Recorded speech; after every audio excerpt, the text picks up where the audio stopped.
जय हिंद दोस्तों, आपके अपने यूट्यूब चैनल कोचिंग क्लास में आपका स्वागत है।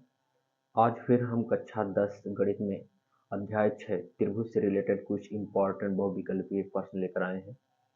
इसके पिछले वीडियो में अध्याय 5 तक का सॉल्यूशन इम्पॉर्टेंट क्वेश्चनों का बता दिया गया है। उसमें एक गलती हुई है, या गलती कहिए या कुछ भी समझिए। उसमें क्या हुआ है कि बच्चे कुछ बता रहे थे कि आप बहुत स्लो पढ़ाते हैं, तो हमने तेज़ी से पढ़ा दिया। तो तेज़ी से पढ़ाने की स्थिति में क्या होता है, एक तो रिपीट हो रहा है ना भैया? शुरुआत तो है नहीं, रिपीट है, कम समय है आपके पास, तो थोड़ा स्पीड से बढ़ा देते हैं। स्पीड बढ़ाने से ऐसा लग रहा है कि किसी को ऐसा लग रहा है कि ये स्वयं पढ़ रहे हैं, पढ़ा नहीं रहे हैं, लेकिन ऐसा कुछ बात नहीं है। हम आपको पढ़ाने की कोशिश कर रहे हैं और उम्मीद है कि आपको सब क्वेश्चन भी समझ में आ रहा है। अब समय के अभाव में बहुत धीरे-धीरे अगर पढ़ाएँगे तो पूरे चैप्टर से क्वेश्चनों को रिपीट नहीं करा जा सकता है और इम्पॉर्टेंट क्वेश्चनों का रिपीट कराना हमारा लक्ष्य है। तो इस लक्ष्य को ध्यान में रख करके हम थोड़ा स्पीड से पढ़ा रहे हैं। हालांकि मैं एक स्कूल में पढ़ाता भी हूँ और वहाँ के बच्चे मुझसे संतुष्ट हैं। अब सभी बच्चों को तो संतुष्ट नहीं किया जा सकता, लेकिन ज़्यादा से ज़्यादा बच्चे फेवर में रहते हैं, संतुष्ट हुए हैं।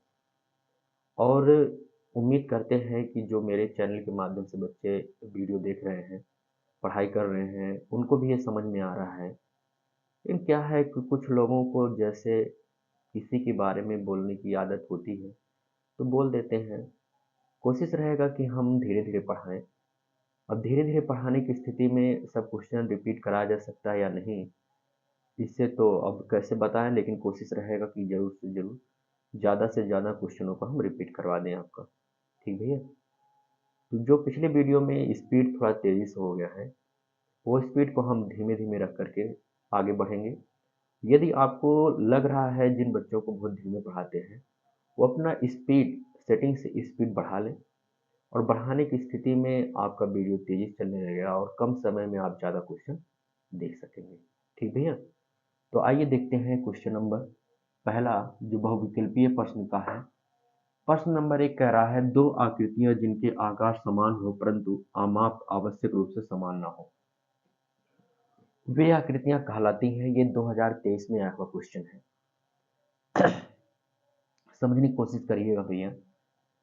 2 आकृतियाँ हो, उनके आकार समान हो परंतु माप उनके समान ना हो। आकार एक जैसी हो और एक जैसी आकार में ज़रूरी नहीं है कि माप समान रूप से हों। समान रहेंगे तब भी ठीक है, नहीं समान रहेंगे तब भी रहेगा। इस स्थिति में जो आकृतियाँ बनती हैं उन्हें हम समरूप आकृतियाँ कहते हैं। जैसे कल्पना करिए, एक आगरा का ताजमहल है, वो बड़ा-सा वास्तविक रूप से ताजमहल है। जब एक नया मतलब कोई गिफ्ट वगैरह खरीदता है दूसरे बच्चे को देने के लिए, या किसी भी संबंध को बढ़ाने के लिए संबंधी को जब गिफ्ट प्रोवाइड कराता है, तो अगर आगरा का ताजमहल देगा तो क्या आगरा वाला ताजमहल खोद के दे देगा? नहीं भैया, वो उसका एक गिफ्ट है, उसी आकार का रहेगा, एक ही समान आकार का रहेगा, लेकिन माप क्या होगा उसका? बहुत विकराल माप है, बड़ा सा माप है आगरा के ताजमहल का। और जो यहाँ पे ताजमहल गिफ्ट देंगे वो क्या होता है, छोटा होता है, आकार में छोटा होता है, लेकिन माप में छोटा हो, लेकिन आकार तो एक जैसा होता है ना। तो एक जैसा आकार, एक जैसा हो, समान हो, परंतु माप क्या रूप हो, आवश्यक रूप से समान ना हो भी सकता है और नहीं भी हो सकता है। तो ना हो, इस स्थिति में प्राप्त आकृति को क्या कहेंगे? समरूप आकृतियां कहते हैं। ये 2023 में आया हुआ क्वेश्चन है। ठीक भैया? आइए देखते हैं क्वेश्चन नंबर 2। कह रहा है, 2 त्रिभुज एक दूसरे के समरूप होंगे। 2 त्रिभुज एक दूसरे के समरूप कब होते हैं? जब उनकी संगत भुजाएं समानुपाती होती हैं और संगत कोण बराबर होते हैं। ध्यान देंगे, त्रिभुज की समरूपता के बारे में इसमें पूछा है। ये 24 में आया हुआ क्वेश्चन है ये। जैसे मान लेते हैं एक त्रिभुज है ए बी सी और एक त्रिभुज है पी क्यू आर। यदि ये दोनों त्रिभुज समरूप हैं तो जाहिर सी बात है कि ए बी पी क्यू के समानुपाती होगा, बी सी क्यू आर के समानुपाती होगा तथा ए सी भुजा पी आर के समानुपाती होगा। इसके अलावा कोण ए पी के बराबर होगा और कोण बी क्यू के बराबर होगा तथा कोण सी क्या होगा, कोण आर के बराबर। मतलब दो त्रिभुज समरूप कहलाएंगे यदि उनकी संगत भुजाएं समानुपाती हों और उनके संगत कोण क्या हों, बराबर हों। तो इसमें पहला ऑप्शन दिया है यदि उनके संगत कोण बराबर हों, यदि उनकी संगत भुजाएं समानुपाती हों। तो भैया यहाँ पे अगर ये भी दिया होता संगत कोण बराबर संगत भुजाएं समानुपाती, तो पहला सही हो जाता। दूसरे में संगत भुजाएं दे दिया है, कोण के बारे में ही कहा है, तो पहला और दूसरा ऑप्शन तो पूरा गलत हो जाएगा, नहीं लगा सकते हैं। आइए ऑप्शन नंबर सी पे बात करें।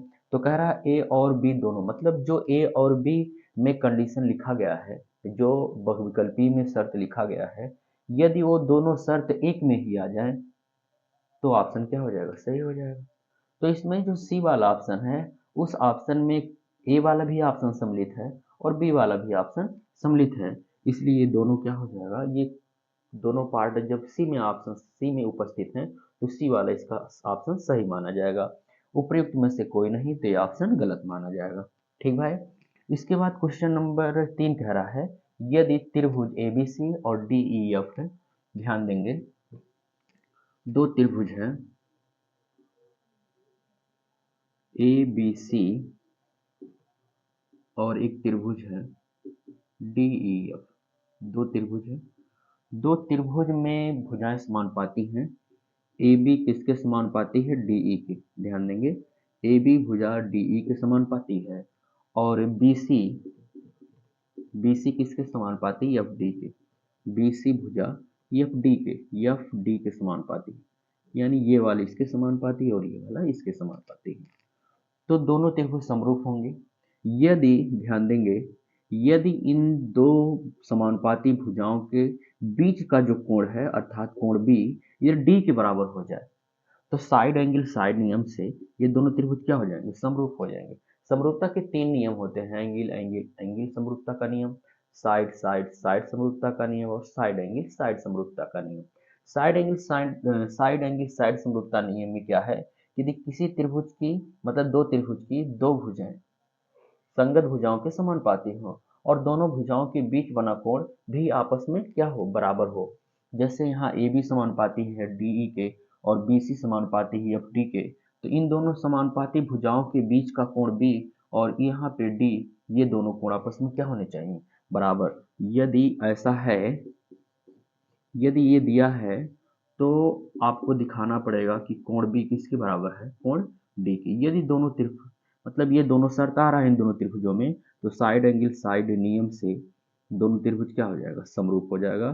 त्रिभुज ए बी सी क्या होगा, समरूप डी ई एफ के। तो ध्यान देंगे भैया, कह रहा है यदि ए बी सी और डी ई एफ में ए डी बटे डी ई और बी सी बटे एफ डी हो तो वे दोनों त्रिभुज समरूप होंगे।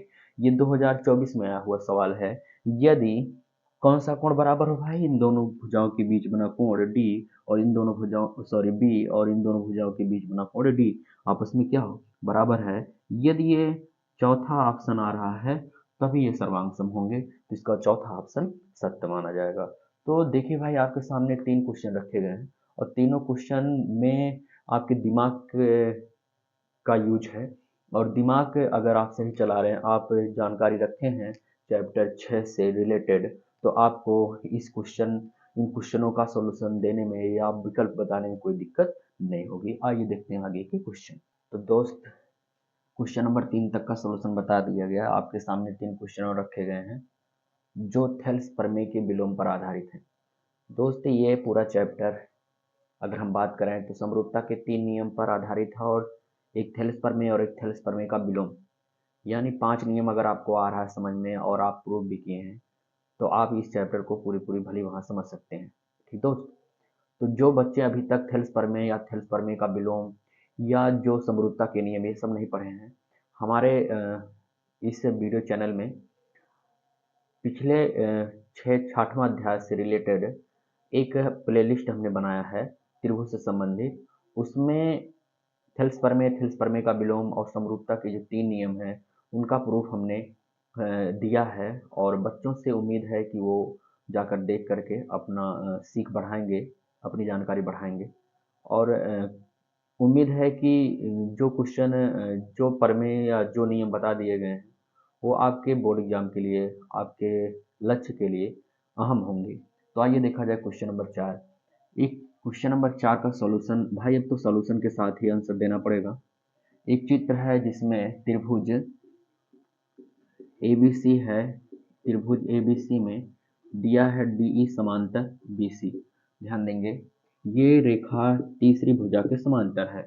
थेल्स प्रमेय कहता है, थेल्स प्रमेय का विलोम, थेल्स प्रमेय के विलोम से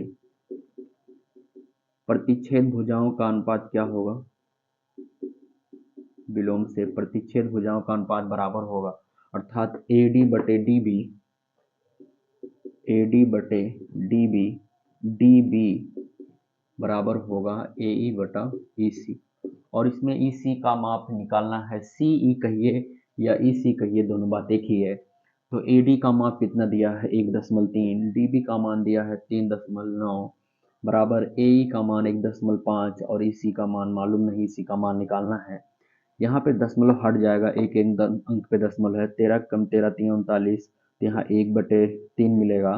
तो 1/3 बराबर 1.5 बटे EC, तिरछा गुणा कराएंगे, EC का गुणा 1 में तो EC, और 1.5 का गुणा किस में कराएंगे 3 में, तो ये 4.5 सेंटीमीटर प्राप्त होगा। तो यहाँ पे EC का माप या CE का माप कितना आया 4.5, तो इसमें डी वाला इसका ऑप्शन सत्य है। ऐसे ही क्वेश्चन नंबर 5 का भी सॉल्यूशन दे करके हम इसमें अज्ञात भुजा अर्थात TR का मान ज्ञात कर सकते हैं। TR ये है, इसमें आपको दिया गया है त्रिभुज PQR में यष्टि, ये भुजा, ये रेखा यष्टि तीसरी भुजा QP के समांतर है।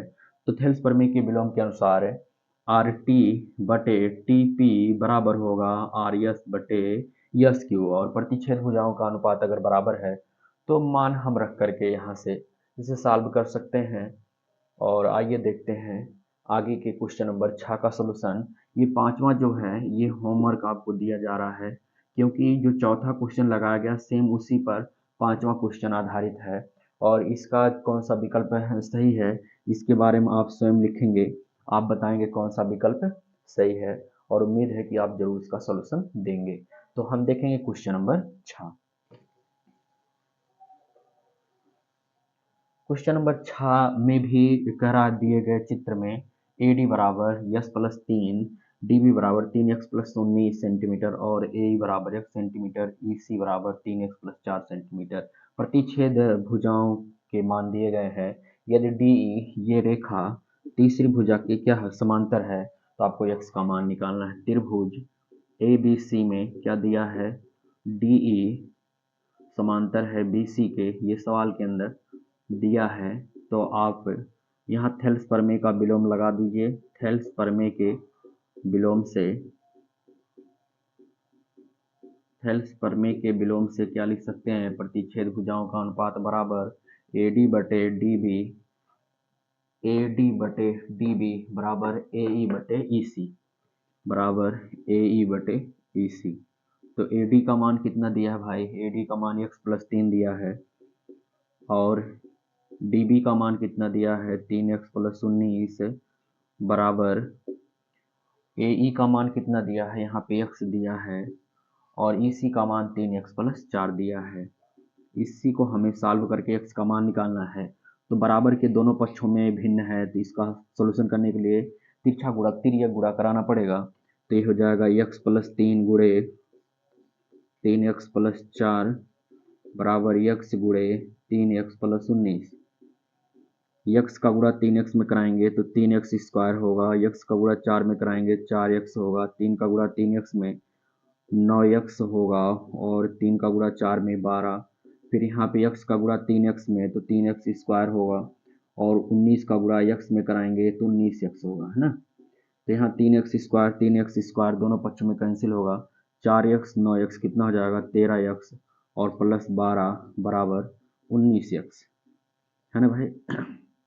पक्षांतर कर दिया जाए, यक्स वाले पद को हम दाएं पक्ष में ले जाते हैं, इधर 12 बचेगा, 19x माइनस 13x, 19 बड़ा है प्लस से, सामने प्लस आएगा, 19 में से 13 घटा देंगे 6x होगा, और इधर 12, तो 6 से भाग करा देंगे, 6 कम 6 दूनी 12, तो यहाँ से x का कितना मान मिलेगा दोस्त 2।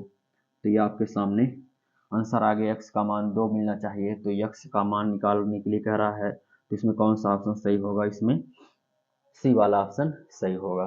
तो दोस्त आज अध्याय 6 बहुविकल्पीय क्वेश्चन में हम आपके सामने 6 क्वेश्चन रख करके जिसमें से 5 क्वेश्चन का सॉल्यूशन विकल्प बता दिया गया है। एक क्वेश्चन आपके होमवर्क के तौर पे छोड़ा गया है और उम्मीद है उसे आप सॉल्व करके उसका कमेंट में ज़रूर आंसर देंगे। आज के लिए बस इतना ही। जय हिंद दोस्त।